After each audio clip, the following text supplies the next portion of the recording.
Well, lion voice, tell them that's the people first choice. Lion voice, make the lioness them feel nice. Lion voice, with the lion cubs we sacrifice. Lion voice, got to show the people them the life. Lion voice.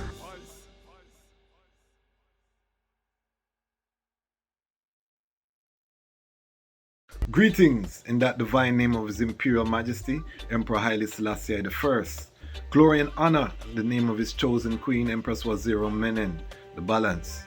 My name is Kwasi Bonsu, also known as Dejazmatch Kwasi, also known as Ras Kwasi, also known as the Pan-African Happy Man.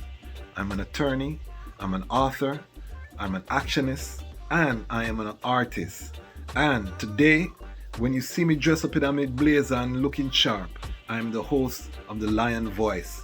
And we're here today to talk about entertainment law topics, a favorite topic of mine. And we're going to continue in our Power of Copyright series. This time we're going to talk about derivative works. So we talked about some different things. Today we're going to talk about derivative works.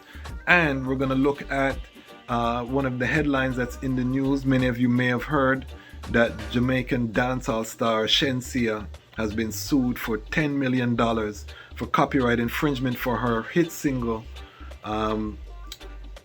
What's the single name? Lick, I think it's called. And the song is, doing big things in America. And I want to just big up one of my teachers, entertainment attorney Lloyd Stanberry, who was one of the original entertainment lawyers in the Jamaica reggae dancehall space, who I think doesn't get enough credit. And he told me that with every hit, there's a writ, meaning that for every hit song, particularly in reggae and dancehall, you're going to find out that there's some litigation attached. And so said, so done, this hit song has broken out and there's a litigation attached. For all of the people who may have seen Shenseea in the title of the episode, the Shenyangs, welcome here. We're not going to bash Shenseea. We're not going to talk about her appearance on Lip Service where she talked about things where we as Jamaicans don't support. That is not the topic of this video. So if that's what you come to hear the Ras Bonafire upon them thing there, this is not the video for that. This is the video where we're going to look at the complaint. We'll break it down. We'll go through the chronology of what the plaintiffs are alleging. We'll see who the defendants are in the case and how does it relate to the power of copyright and derivative works, which again is the topic of this video. So before we jump into the Shenseea complaint, I just want to go over copyright and the 6 distinct rights that copyright grants you. The right to reproduce, the right to create derivative works, the right to distribute, the right to publicly perform, the right to publicly display, and the right to digitally transmit and publicly perform the work through digital means. So those are 6 distinct rights. They can be licensed or sold individually or together as a bundle. So just like you have the deed to your house, copyright gives you the deed or the ownership to your intellectual property. And copyright is not created when you register with Library of Congress or whatever your national copyright institution is in Jamaica. Would be JIPO, Jamaica Intellectual Property Organization. Everywhere has their own regime. Copyright is created at the moment it's fixed in a tangible medium. So the moment you speak it, it's recorded. The moment it's written down on paper, you have created a copyright.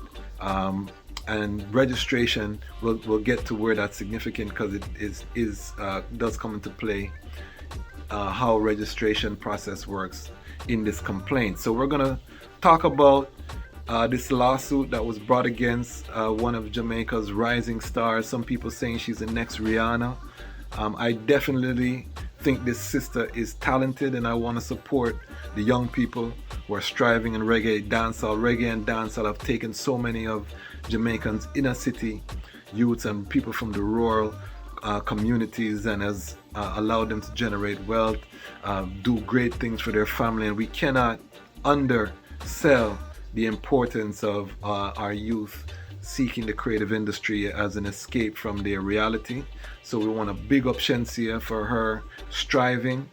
Despite all of the controversy, she's young, so we're not going to talk about any of that right now. Maybe I'll do a separate video if you all want to see. We talk about some of the content that's coming out from the young people. Drop a message in the comments and we can talk about some of that.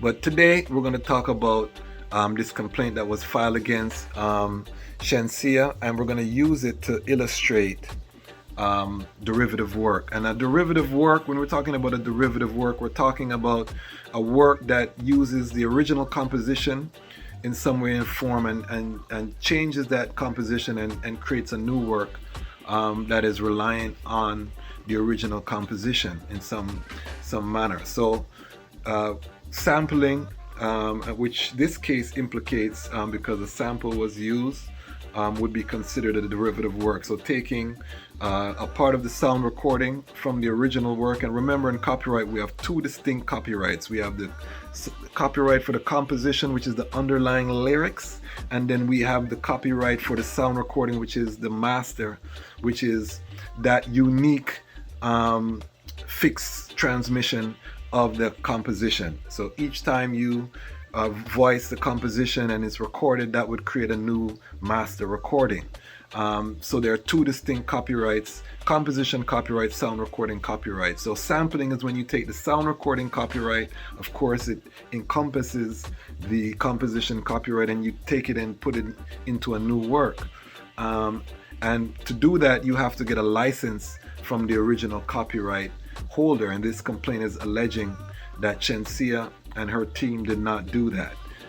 And this is controversial because I did see a live where Shenseea was asked about the whether they cleared the sample, and you know, from a third party observing, it looked like she was under every impression that she did get clearance for the sample, and when we read the complaint it might give us some insight as to why she had that feeling based on the process. So let's jump into the complaint, and I'll just break it down. I'll put a link to the complaint. I saw a link from Dancehall Magazine published it, so big up Dancehall Magazine, all of the publications that are covering matters that impact reggae and dancehall. We have to big up the entire reggae dancehall ecosystem. So I'll post a link down below so you can read the complaint for yourself, but I'm just going to summarize some key points. First of all, this complaint was filed in the United States District Court for the Southern District of New York. This is a federal court case. Anything dealing with copyright and trademark, this is dealing with federal law, so it's filed in the District Court, Southern District Court for New York. The plaintiffs is Anastasia Hackett and their LLC, which is Traveling Man Production LLC. And I'll talk in another video about the importance of establishing an LLC and separating your individual private assets from any business that you're doing in the music industry. We can see apparently that was done here. The defendants are Interscope Records, ATAL Music Limited, and Shenseea signed to Interscope ATAL Music Limited, which is a third party that was procured to clear the sample apparently. And an employee of ATAL Music, Alexandra Escolier, is also named as a defendant on the complaint, and we'll see a little bit later in the complaint why they are named as a defendant. And then of course Shenseea Linda Lee is also listed as a defendant.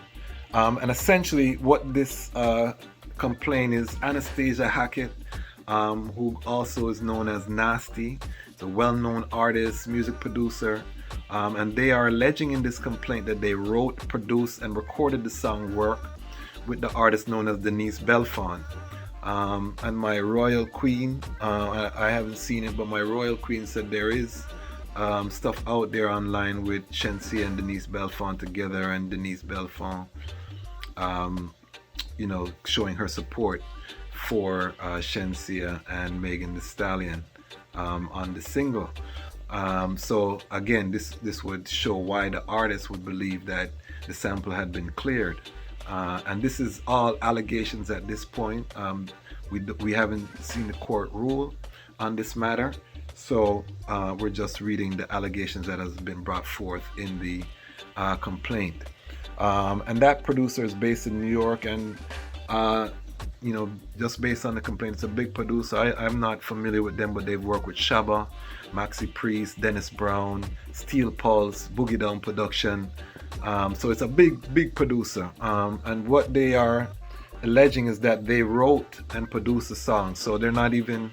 Initially, I thought that this was a co-writer situation, with Denise Belfon being a co-writer and this person being one of the co-writers. But according to the complaint, they are the sole owner of the copyright. And the original song, Work, and I listened to the song Work. I'm not the biggest soca fan, but it have a little vibe. So definitely listen to the original song, and you can hear the key part, the put your back in it, which is the key part of Lick, is what was sampled, and it's all throughout the song, as you see alleged in the complaint. That song Work was written in 1999, according to the plane, in Trinidad and Tobago. It topped the charts. All of the soca people would know about this song. If you love the song, drop a comment in the chat. Let me know if you love it. Just put Work in the chat so we see all of the soca fan them. The song had a remake in the 2000s. Master at Work DJ duo Little Louis Vega and Kenny Dope did a remake of the song. According to the complaint, the copyright was registered with the Library of Congress in 2010. And this is important because, as you can see, the song was put out 1999, 2000s. The song is on the road. It was not registered. However, they would not have been able to bring this litigation had the song not been registered. And this is where registration is important. Without the registration, you are not able, according to copyright law, to bring an action in a court of law in the United States. So this registration in 2010 allowed them to now claim the right. And just because you're registered as a copyright holder, they still have to prove in court that they are indeed. Registration does not by itself determine ownership, but it is a prerequisite for you to be able to take the matter into court. So the copyright was registered in 2010. It is alleged that Anastasia Hackett and his entity Traveling Man Productions are the copyright holders, and they assert that they have the exclusive right to reproduce and distribute this work and the works in a derivative work to the public. So again, they're saying we are the owner of this bundle of rights, and we have the exclusive right to say who can use it. They're alleging that without the plaintiff's permission, the defendant reproduced and distributed the work in a derivative of the plaintiff's work to the public, therefore creating an infringement work. The allegation, and this is where we get into the story of what Anastasia or Nasty is, Nasty, I don't know if I'm pronouncing it right, is alleging. So they're alleging in September of 2001, BMG contracted a third party, ATL Music, and Alexandra. So this is the other defendant that was named, who is an agent of ATL Music, regarding the clearing of samples. So this third party, and this is not unusual. So clearing samples can be a headache. So you will have record labels that will hire third parties, and that's all they do is go out, contact the copyright holders, identify the copyright holders, clear the samples. So that was what was done here. And the complaint alleges that the song Work was that they brought an offer to this producer, and the producer was not happy with the money that they put on the table. So the offer was not sufficient, so they were rejected. They said you cannot use it. This complaint is arguing that the sample is integral to the new work, basically that without the sample the work would not be what it is. The sample throughout the chorus, which strengthens their argument. It's used at the beginning, so they're saying that this is integral. And the plaintiff again did not consent because of inadequate terms that were allegedly offered. They're also alleging that when the song was released, they didn't provide proper credit.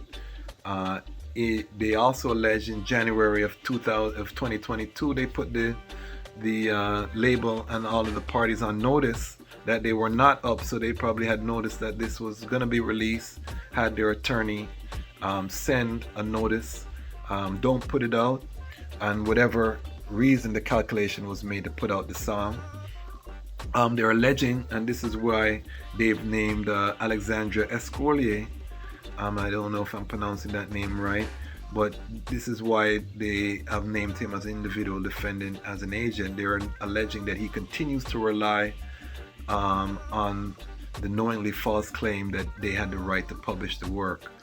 So saying that they got clearance from some other source other than the plaintiff. And this is where, again, so when we see Shenseea say that the work was clear, we shouldn't come down on her. She probably was under every thought that the sample was cleared. So we shouldn't be hard. And as artists, this is where we get into, when you get onto the big leagues, where Shenseea is playing on the big leagues, these things can easily happen. You're focused on your creative, third parties are being brought in, you're trusting that the process is being followed. The fact that they informed them not to use it means that they're making a case for willful infringement, because willful infringement means you had notice and you still put out the work. And there are different reasons that we can discuss why they put out the work. And again, these are all allegations in this complaint until the court case plays out. And let me just say this as well. Of course, the plaintiffs are asking for $10 million, a lot of money. Let me say this. Many of these cases will not go to court, so there will be some type of settlement that will happen behind the scenes, and they'll end up paying. And the calculus, I'm not saying that this is the case in this particular matter, but sometimes the calculation, when the cost to clear a sample is too great, the calculation in some camps can be, let's put out the song. If it's a hit, then even though it's going to be a problem, it's going to be a good problem. But we could put out the song, pay all of this, and it doesn't go nowhere. It's like an iron balloon, it drop on ground. Nobody cares, because what is also true most of the time is that copyright litigation is extremely expensive. And unless the song is a hit, it really doesn't make sense for a publisher or an artist to go after someone for infringement, because unless they have deep pockets, or that the money is going to be there, you're going to spend a lot of money, get a judgment, and potentially not be able to claim on the judgment, so you put yourself in a big hole for something that didn't go anywhere. So the calculation could have been, let's see what happens, and then we can negotiate on the back end. If that's the case, they're going to pay a pound of flesh, because now they're in a very weak position. But again, the plaintiff still has to prove everything that they're alleging in this complaint. And so this illustrates the whole issue. I don't want to go too long with the video, but this illustrates the whole issue with derivative works and the power that you have once you are a copyright owner. When somebody samples your work, and some people will say, well, if I just use 2 seconds, then I don't have to get a clearance. That's completely false. It doesn't matter what you use. Once you use the song, sample song, and it's recognizable, and the copyright holder recognizes you've used their sample, then they can come after you for infringement. As an artist, I had a song where I used the Rakim sample. We tried to get it cleared. Big up Charismatic Records, Sai, my brother who we did music. We had a song, Stand Up. It had a Rakim sample. You can make a clap to this, and we tried to clear it. They were asking for thousands of dollars and about 60% of the copyright, so we just took out the sample. So this thing happens all the time, and you have to make the calculation. How important is the sample to the song? Obviously, the team thought that it was integral to the song. There's going to have to be some discussion with ATAL in terms of what they did with their process, and I'm sure all of these discussions are happening. This third-party company is going to have to show that they did their due diligence and everything. But I do think this matter will be settled out of court. They'll give up, a portion of the copyright or whatever accommodation. I think we'll try to keep you posted here. If you have any questions about derivative works, copyrights, bundle of rights. Drop your questions below. But again, this shows you the power of copyright. You know, somebody used this producer's copyrighted work, and now they're suing for $10 million. And even if they get a small percentage of that, it just shows you the value and the power that is in copyright. So we're talking about derivative works today. We're going to continue looking over all of the bundle of rights. And the important thing to recognize is that right now, the lion is telling his own story. And we are here with the lion's voice. Blessings to everyone. Selah. Lion voice.